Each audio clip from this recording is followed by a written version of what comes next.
사도신경으로 신앙 고백하십니다. 나는 전능하신 아버지 하나님 전지의 창조주를 믿습니다. 나는 그 유일하신 아들 우리 주 예수 그리스도를 믿습니다. 그는 성령으로 잉태되어 동정노 마리아에게서 나시고 본디오 빌라도에게 고난을 받아 십자가에 못 박혀 죽으시고 장서된 지 사흘 만에 죽은 자 가운데서 다시 살아나셨으며 하늘에 오르시어 전능하신 아버지 하나님 우편에 앉아 계시다가 거기로부터 살아있는 자와 죽은 자를 심판하러 오십니다. 나는 성령을 믿으며 거룩한 공교회와 성도의 교제와 죄를 용서받는 것과 몸의 부활과 영생을 믿습니다. 아멘. 오늘 아침에 하나님께서 우리 모두에게 주시는 생명의 말씀은 누가복음 9장 28절에서 36절까지 말씀입니다. 한 절씩 교독하시겠습니다. 누가복음 9장 28절. 이 말씀을 하신 후 8일쯤 되어 예수께서 베드로와 요한과 야고보를 데리고 기도하시러 산에 올라가서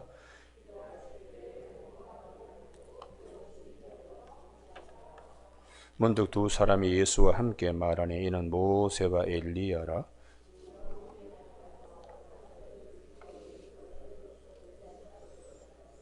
베드로와 및 함께 있는 자들이 깊이 졸다가 온전히 깨어나 예수의 영광과 및 함께 선 두 사람을 보더니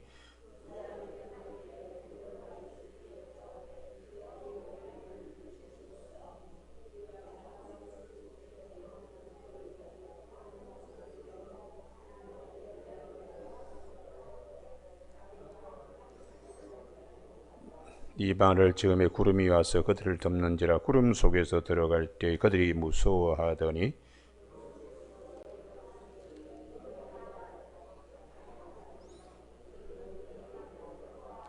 소리가 그침에 오직 예수만 보이더라. 제자들이 잠잠하여 그 본 것을 무엇이든지 그때에는 아무에게도 이르지 아니하니라 하는 말씀 중심으로 28절 이 말씀을 하신 후 8일쯤 되어 예수께서 베드로와 요한과 야고보를 데리고 기도하시러 산에 올라가사 하는 말씀 중심으로 수평적인 신앙이 수직적인 신앙으로 라는 제목으로 말씀을 나누겠습니다. 성경의 전체적인 흐름은 우리가 땅의 것만 볼 때에 시험됩니다.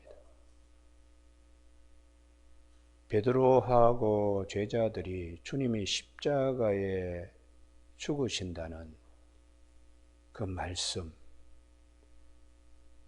베드로가 앞에 나서서 협박하듯이 이런 일이 있으면 안 된다고, 얼마나 주님이 화가 나셨으면 사탄아 그랬겠어요. 네가 하나님의 일을 생각지 않고 사람의 일을 생각한다. 사람의 일을 생각하는 거 땅만 보니까 죽음밖에 보이지 않죠. 그럼 끝이잖아요. 그런 제자들이 몹시 근심하고 그렇게 걱정하는 제자들을 한 일주일 정도 주님이 시간적인 인터벌을 줘서 수직적인 신앙으로 주님이 끌어올리기 위해서 하늘의 것을 볼 수 있는 신앙이 될 수 있도록 변화산에 제자들을 데리고 갔습니다. 그것도 특별히 사랑하는 베드로, 야고보, 요한 이렇게 데리고 올라갔습니다. 우리 구약 성경에 보면 이스라엘 백성들이 꼭 시험 들 때는 땅의 것만 볼 때에 시험에 빠집니다.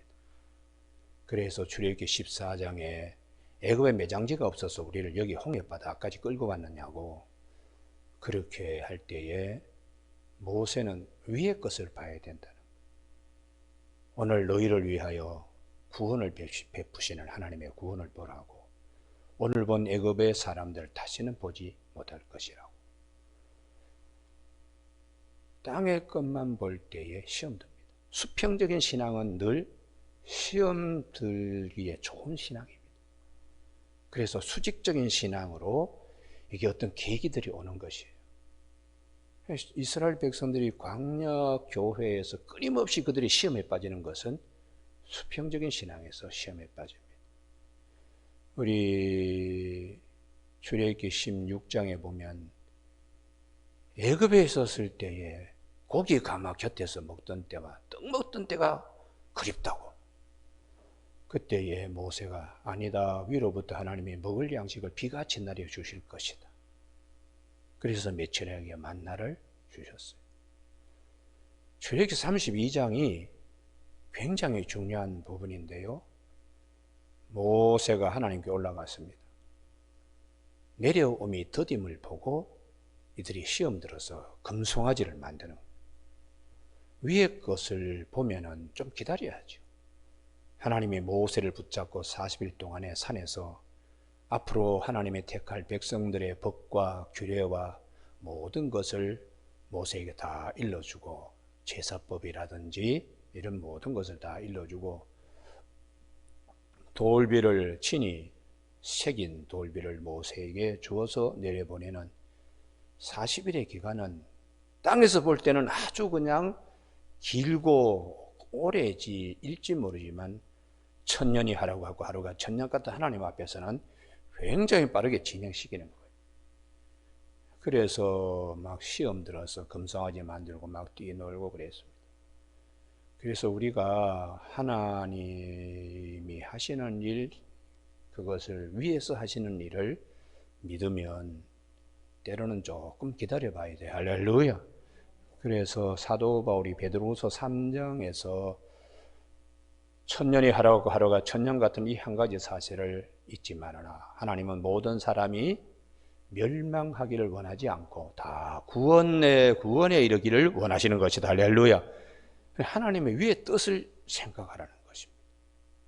그리고 예수님의 젖동생 야고보는 야고보서 5장에서 농부가 길이 참아 추수하는 것을 이른 비와 늦은 비를 기다린다. 위에서부터 내리는 은혜의 단비를 참고 기다리면서, 그래 더디 내려옴을 보고 금송아지 만드는 시험에 빠지지 않도록. 그래서 골로새서 3장 2절에 성도들은 위의 것을 찾아라, 땅의 것을 생각지 말고 위의 것을 생각하고 찾아라, 그렇게 말씀하세요. 그리고 히브리서 4장 14절에 우리에게는 대제사장이 승천하신 예수 그리스도 대제사장이 위에 계시기 때문에 때를 따라 돕는 은혜를 얻기 위하여 은혜의 보좌에 담대히 나가라고 항상 위의 것을 생각하게 하십니다. 오늘 본문에 우리 지난 토요일 날 살펴본, 이어서 오늘 아침에 본문을 잘 살펴보면 수평적인 신앙, 예수님 십자가 지시면 다 끝난 거 아니냐, 죽음이 다 끝나는 거 아니냐, 이 사망의 왕노라는 세상에 사로잡혀 있는, 그래서 주님이 오셔서 생명이 왕노릇하는 세상이 있다. 예수 그리스도를 통해서, 예수 그리스도 안에서 그걸 이제 우리에게 열어주시기 위하여 십자가에 죽으시고 3일 만에 부활하신 것입니다. 할렐루야. 그래서 오늘 아침에 기도하는 제목도 이게 왜 이런 일을 나에게 주실까? 신앙의 수평적인 것에서 수직적으로 변화될 수 있도록 좋은 방향으로, 순기능적으로 이렇게 좋은 방향으로 될 수 있도록 하나님이 어떤 계기를 주세요. 그래서 성경에 보면 되게 믿음이 수평적인 신앙에서 수직적인 신앙으로 바뀌는 계기들은 고난과 역경과 어려움 가운데서 그런 계기들이 일어나게 됩니다. 그래서 사람의 눈으로 볼 때는 시련이죠, 시련. 그러나 위에서 하나님의 눈으로 볼 때는 훈련입니다, 훈련. 그래서 조금 더 너희가 여러 가지 시험을 만나거든 기쁘게 여기라. 야고보서 1장 2절에 믿음은 인내를 만들어내는 것이라고, 오래 참고, 그 우리 오래 참는 것이 성령의 9가지 열매 가운데에 한 부분이잖아요. 사랑과 희락과 화평과 오래 참음과 자비와 양성과 충성과 온유 절제, 이 같은 법은 금지할 법이 없다고. 그래서 오늘 아침에 우리가 이 기도 제목들, 또 우리 인생의 믿음의 경주에서 수평적인 신앙으로만 계속해서 달려가는 분들이 없잖아 있습니다.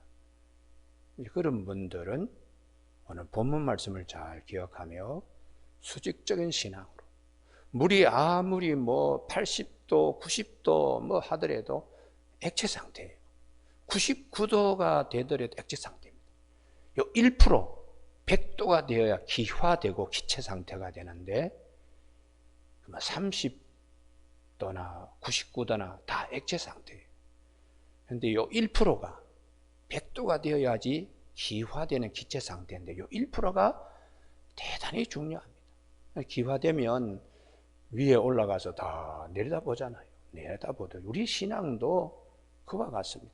어떤 계기가 있게 되어서 위의 것을 바라보고 위의 것을 인정하고 위의 것을 소중히 여기는 그런 계기들이 있습니다. 오늘 보면은 전혀 생각지 못한 아주 별천지가 일어나는 것이죠. 29절, 기도하실 때 용모가 변화되고 그 옷이 휘어져 광채가 나더라.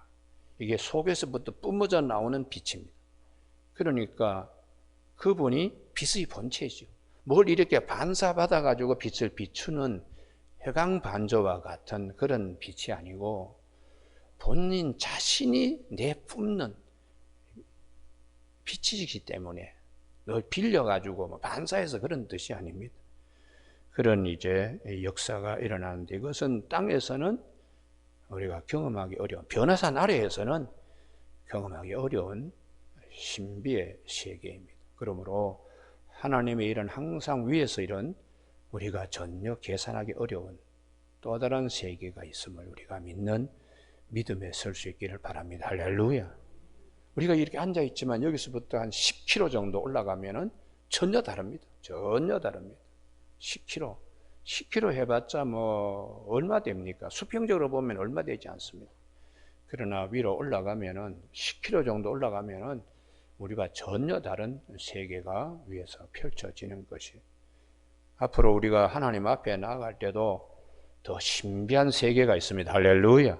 그 세계를 항상 그 요한계시록에서 하나님이 심판하실 때에 우리는 구원받는 백성이다. 이 기쁨의 소식이에요. 요한계시록은 두려움과 성도들에게 공포를 주는 책이 아니고 우리가 앞으로 하나님께 나아갈 때 하나님이 예비해 두신, 주님이 요한복음 14장 1절에 내가 너희를 위하여 처소를 예비하러 간다고, 내가 너희를 위하여 처소를 예비하면 다시 너희에게 와서 나 있는 곳에 너희를 데려가겠다고, 그러므로 마음에 근심하지 말라, 하나님을 믿어 나를 믿으라고 하신 그 말씀대로 요한계시록에 우리가 가서 거할 곳은 전부 다 보석으로 되어 있는 세상입니다.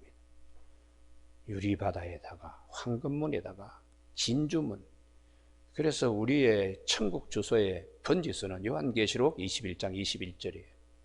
진주, 얼마나 큰 진주인지 거기에 우리의 문패들이 다 있게 되는, 그게 언어 유희, 말장난이 아닙니다. 성경은 우리에게 하나님의 세계는 이런 좋은 곳이 있다고 그렇게 말씀하시는 것이에요. 여기서 아멘이 나와야 되는데요.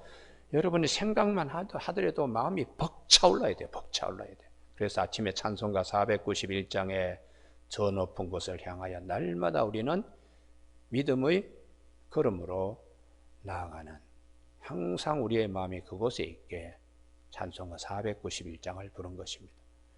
오늘 아침에 그러면 이제 여기 대단히 중요한데요. 30절, 문득 두 사람이 예수와 함께 말한 이는 모세와 엘리야다. 수평적인 신앙에서는 이분은 죽은 분들입니다.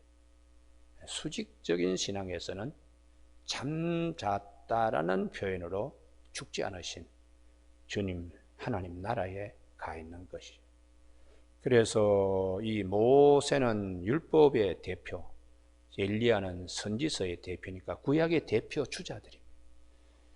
예수님이 마태복음 5장 17절에 내가 율법과 전지자를 폐하러 온 것이 아니고 이것을 완성시키러 오셨다고, 예수 그리스도 안에서 무엇을 완성시키는가, 이게 굉장히 중요한데요. 하나님의 구속사, 하나님의 구원의 역사가 모세의 율법과 선지자들의 선지서 이런 것들은 구원의 능력이 없습니다. 구원은 오직 예수 그리스도. 그래서 이 31절에 영광 중에 나타나사 장차 예수께서 예루살렘 별시하실 것을 말할세. 이게 제자들이 수평적인 신앙에 볼 때는 십자가에 죽으시는 거니까 싫죠. 그러나 하나님의 구원사, 구속사에서는 반드시 있어야 할 부분입니다. 할렐루야. 이게 얼마나 큰 축복인가. 이게 수평적인 신앙에서는 이게 아멘이 잘 안 되는 거예요. 수직적인 신앙에서는 이게 할렐루야 아멘이 돼. 할렐루야 아멘. 그래서 사도 바울이 로마서 4장 25절 우리가 범죄한 것 때문에 예수님은 내줌이 되고 반드시 그걸 거쳐야 돼요. 왜냐하면 하나님 앞에 죄값을 대신 지불하시는 일이 있어야 우리가 의롭게 되기 때문에 예수는 우리를 의롭다 하기 위하여 살아나셨다고. 로마서 3장 23절이 로마서의 핵심 요절인데요. 모든 사람이 다 죄를 범하였음에 하나님 영광에 이르지 못하더니 우리 주 예수 그리스도의 안에 있는 속량으로 말미암아 하나님의 은혜로 값없이 의롭다 하심을 얻은 자 되었다고 이렇게 말씀하십니다. 그래서 31절이 변화산 아래에서 제자들이 시험 든 부분이죠. 그러나 하나님의 구원사, 구속사, 창세기 3장 15절에 여자가 낳은 아들이 뱀의 머리를 짓밟게 된 원복음이 이루어지는, 그리고 이사야 53장 5절에 그가 찔림은 우리의 허물을 인하며 그가 상함은 우리의 죄악을 인함이라. 그가 징계를 받음으로 우리가 평화를 누리고 그가 채찍에 맞음으로 우리가 나음을 입었도다. 우리는 다 양 같아서 그릇 행하여 각기 제 길로 갔거늘 여호와께서는 우리 모두의 죄악을 그에게 담당시키셨도다. 할렐루야. 예수님이 우리의 모든 죄를 다 뒤집어 쓰고 십자가상에서 죽으심으로 하나님과 우리 사이에 막힌 다음 죄로 인하여 아담 이후에 우리에게 들어온 이 벽을 주님이 단번에 허물어 내시는, 그리고 영원한 속죄를 단번에 이루게 되시는 이런 하나님의 구원사, 구속사입니다. 이게 31절이 굉장히 큰 축복입니다. 할렐루야. 그러나 수평적인 신앙에서는 죽음이 왕노를 하기 때문에 시험 들죠. 시험 들고. 그러나 수직적인 신앙, 하나님의 뜻, 하나님의 마음, 하나님의 나라에서는 반드시 이걸 거쳐야 되는 이건 축복의 문이기 때문에 주님께서 그렇게 말씀하시잖아요. 내가 곧 길이요 진리요 생명이니 나로 말미암 자는 아버지께로 올 자가 없느니라. 할렐루야. 그걸 이제 열어 가시는 거예요. 창세기에서 범죄한 아담과 하와를 하나님께서 생명나무에 이르지 못하도록 두루두른 화염겸 라하트 하헤렙을 천사의 손에 들려서 막았는데 이 불칼을 들고 갈 수 없는 길을 주님이 열어 제끼신 것이죠. 그래서 십자가의 죽으심으로 하나님과 우리 사이에 화목된 관계로 화목 제물로 되셨기 때문에 누구든지 그리스도 안에 있으면 새로운 피조물이라 이전 것은 지나갔으니 보라 새 것이 되었다고 고린도서 5장 17절에서 말씀하고 있습니다. 32절 다 같이 읽으실까요? 시작. 베드로와 및 함께 있는 자들의 깊이 졸다가 온전히 깨어나 예수의 영광과 및 함께 전 두 사람을 보더니, 이게 이제 비몽사몽간이라. 비몽사몽간. 이게 왜 그럴까요? 확실하게 이 믿음이 아직 내 안에 들어오지 않고 성령으로 아직 되어 있지 않기 때문에 이걸 느끼더라도 이게 뭔지 몰라요. 주는 그리스도십니다. 살아계신 하나님의 아들이십니다. 그랬을 때에 바요나 시몬아 네가 복이 있다. 이걸 알게 한 것은 하늘에 계신 내 아버지께서 알게 한 것이다. 너 뜻도 모르고 지금 얘기하는 거지? 그 말씀이죠. 성령의 외주의 사람은 그렇습니다. 그래서 오늘 여기 본문에 보면 33절에 하나는 주를 위하여 하나는 모세를 위하여 하나는 엘리야를 위하여 자기가 하는 말을 자기도 알지 못하더라. 성령의 외주의 사람. 성령의 외주의 사람은 하나님의 은혜로 육화시키기가 힘듭니다. 성경의 모든 말씀이 다 아멘이 되려고 그러면 성령을 받아야 모든 말씀이 아멘이 되는 거예요. 아멘요. 오늘 아침 우리 새벽기도 나오신 교우들에게 하나님이 우리에게 주신 가장 큰 축복은 무엇인가? 첫째도 예수 그리스도시요, 둘째도 예수 그리스도시요, 셋째도 예수 그리스도십니다. 왜냐 그러면 에베소 1장 3절에 하늘에 속한 모든 신령한 복을 예수 그리스도로 말미암아 예수 그리스도를 통하여 우리에게 주시기 때문입니다. 그러니까 우리가 주님 이름만 부르더라도 마귀가 달아나는 거예요. 예수 권세, 내 권세, 예수 능력, 내 능력이 되는 겁니다. 예수님과 연합되었을 때에 온갖 좋은 신령한 것을 주시기 때문에 로마서 8장 32절 자기 아들을 아끼지 아니하시고 우리 모든 사람에게 내어주시니까 어찌 그 아들과 함께 우리에게 모든 것을 주시지 않겠는가? 예수 그리스도와 연합되어서 예수 그리스도 안에서 예수 그리스도 통하여 하나님이 우리에게 온갖 좋은 것을 주신다. 그래서 주님이 너희가 이제부터는 내 이름으로 구하라. 그전에는 예수님 이름, 하나님의 아들 예수님 이름 팔면서 기도한 사람이 없어요. 근데 주님께서는 앞으로 내 이름 팔아서 기도하라. 하나님의 아들 이름으로 그 위치에 서서 기도하라고 우리에게 참 귀한 특권을 주셨습니다. 34절 이 말할 즈음에 구름이 와서 그들을 덮는지라. 여기가 아주 중요한데요. 우리가 두려워하고 심판하고 죽을까 봐 그때 하나님께서 노아에게 구름 속에 내 무지개를 두었다. 이것은 앞으로 물로 심판하지 아니할 것을 약속하는 것. 구름 속의 무지개는 구원입니다. 구원. 할렐루야. 그것이 똑같이 출애굽기에서는 40장 34절에 성막에 구름이 몰려왔을 때 여호와의 영광이 가득 찼다고 해요. 성소 하나님의 영광이 약속되어 있는 겁니다. 그 영광은 참 성전이신 예수 그리스도입니다. 할렐루야. 그러니까 성전이시고 성전보다 크신 분이 이 성전을 헐어라. 내가 3일 만에 일으킨다. 그때 참 성전이신 예수 그리스도가 당신 자신을 가리켜서 말씀하셨다고 요한복음 2장 20절에서 말씀하세요.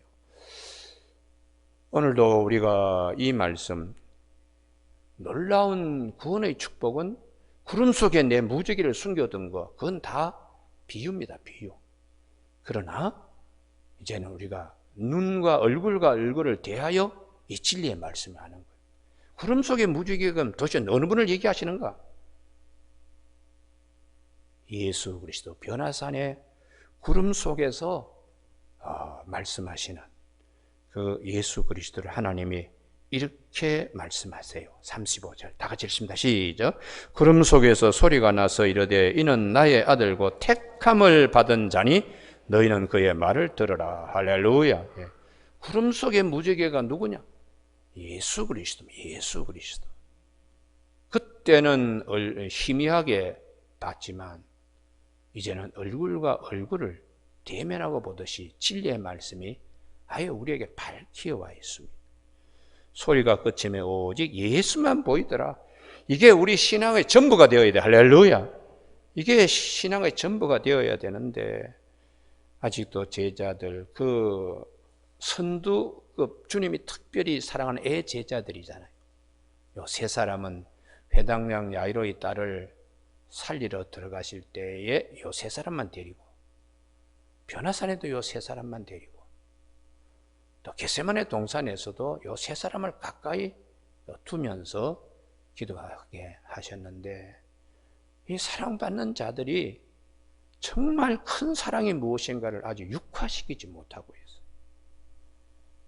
여러분 오늘 아침에 이 기억을 베드로는 마지막 노후에 그의 몸의 노구가 힘들 때에도 이 변화산의 이 말씀을 기억하고 있습니다. 오늘 아침에는 베드로후서 여기를 꼭 찾고 설교를 끝나겠습니다. 베드로후서 1장 17절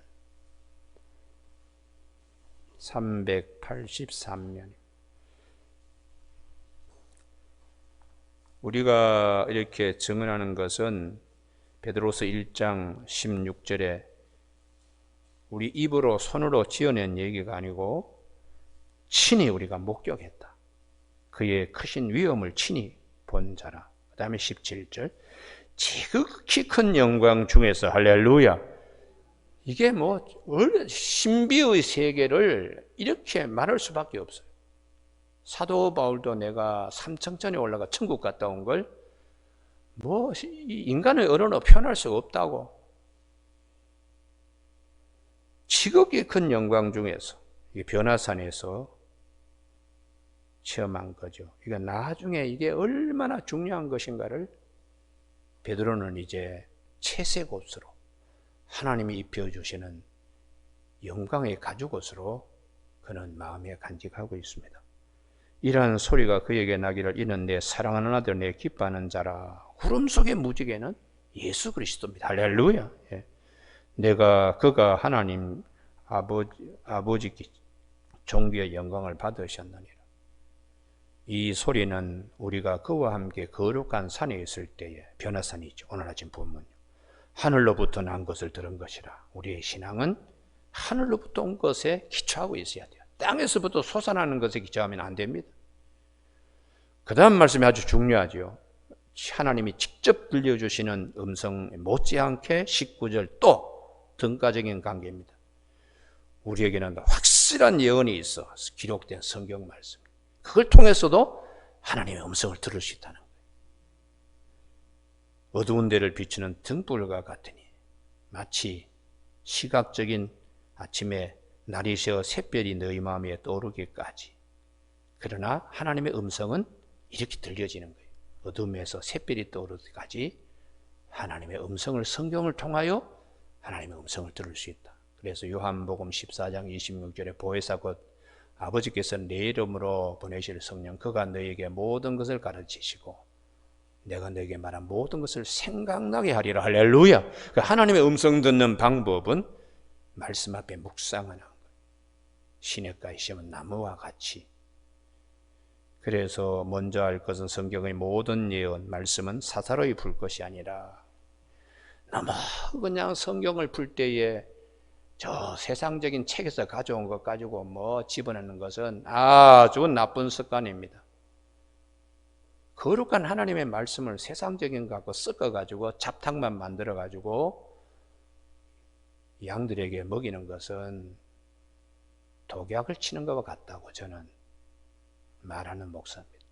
성경 말씀은 처음부터 끝까지 성경이 성경을 말씀하세요. 할렐루야. 구약이 신약을 말씀하시고 신약이 구약을 말씀 서로 짝이 되어서 성경 말씀 안에 모든 것이 다 있습니다. 할렐루야. 거기에 무슨 소크라테스의 철학이 필요하고 뭐 과학자들의 얘기가 뭘 필요합니까? 살리는 것은 영이니 육은 무익하다고 요한복음 6장 63절에서 말씀합니다. 내 말이 곧 영이요 생명이라고 주님이 말씀하십니다. 그래서 사사로이 풀 것이 아니니 예언은 언제든지 사람의 뜻으로 낸 것이 아니요 오직 성령의 감동하심을 받은 사람들이 하나님께 받아 말한 것이기 때문에 성령의 감동하심으로 우리가 성령의 내적 조명에 의해서 하나님의 음성을 듣는다는 것이. 그러니까 오늘 아침 우리가 이 변화산에서 예수님께 제자들을 데리고 간 이유는 무엇인가? 수평적인 신앙에서 머물렀던 자를 수직적인 신앙으로 땅의 것에만 그냥 매여 있던 자, 상식, 지식, 세상적인 것 사도 바울이 다 배설물로 버렸다. 빌립보 3장 8절에 있는 말씀. 내가 예수 아는 것이 가장 고상하더라. 그 안에 모든 것이 있으니까 그 안에서 발견되려 하고 내가 잃어버리지 않도록 어떻게 해서든지 부활에 참여하려고 표대를 향하여 나는 달려간다고 이렇게 사도 바울이 말씀하고 있어요. 여러분 오늘 아침 우리 신앙의 전부가 예수 그리스도 중심으로 되어질 주님의 이름으로 축복합니다. 기도하시겠습니다. 하나님 아버지, 육신의 장막에 저희들이 갇혀 있습니다. 언젠가는 다 이 육신의 장막을 벗어버릴 날이 있을 때에 정말 중요한 것이 살리는 것은 영이요 내 말이고 영이요 생명이라고 하신 주님의 말씀 의지하여 또 다른 세계가 있다는 것을 우리가 꼭 기억하는 아침 되게 하여 주시옵소서. 욥이 고통받을 때에 나의 구속자가 살아계시니 후일에 그분이 땅에 서실 것이라. 내가 이 육체의 장막을 벗은 후에 육체 밖에서 그분을 뵙게 되리라고 욥기 19장 25절에서 말씀하셨는데, 항상 우리 저 높은 곳을 향하여 나아가는 우리의 믿음의 건강한 믿음의 걸음걸음이 될 수 있도록 성령께서 도와주시고, 땅의 것에 속하지 않도록 위의 것을 찾는 귀한 우리의 남은 여정들이 되게 하여 주시기를 원하옵고 예수님 이름으로 기도드립니다. 아멘. 하늘에 계신 우리 아버지의 이름을 거룩하게 하시며 아버지의 나라가 오게 하시며 아버지의 뜻이 하늘에서와 같이 땅에서도 이루어지게 하소서. 오늘 우리에게 이룰 양식을 주시고 우리가 우리에게 잘못한 사람을 용서하여 준 것 같이 우리 죄를 용서하여 주시고 우리를 시험에 빠지지 않게 하시고 악에서 구하소서. 나라와 권능과 영광이 영원히 아버지의 것입니다. 아멘.